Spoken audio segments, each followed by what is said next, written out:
बारामतीच्या निवडणुकीमध्ये महायुतीच्या आणि राष्ट्रवादीच्या नेत्या आदरणीय सुमित्रा वहिनी ह्या निश्चितपणानं बहुमतानं त्या ठिकाणी निवडून येतील. आमची सगळी महायुती त्यांच्या पाठीशी आहे. परंतु रोहित पवार हे सुद्धा या प्रचारामध्ये उतरल्याचं पाहायला मिळत आहे. वर्षानुवर्ष पुरोगामीचा एक पांघरून घेऊन ते काम करत होते. तर खऱ्या अर्थानं राज्यातल्या पुरोगाम्यांना हे एक मोठी चपराक आहे. कारण पवार कुटुंब हे कधीच पुरोगामी नव्हतं.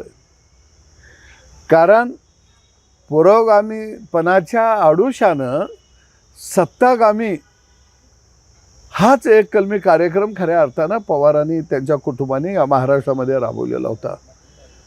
आणि या राज्यामध्ये पुरोगामी हे शाहू फुले आंबेडकर होते.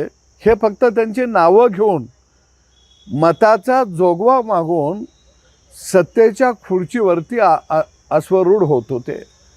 आणि म्हणून मला राज्यातल्या पुरोगाम्यांना विचारायचं आहे की आता तुमच्यात काय बहिरपण आलंय का, आंधळपण आलंय का, कुठं गेला पुरोगामीपणा? आणि म्हणून हे रोहित पवार असेल किंवा ही सगळी मंडळी डबल ढोलकी वाजवणारी मंडळी आहे.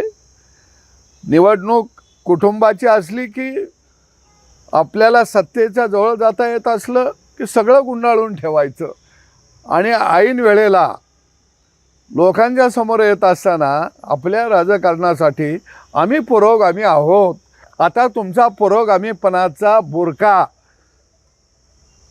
टराटरा फाटला गेलेला आहे, हे संपूर्ण महाराष्ट्रानं पाहिलेलं आहे.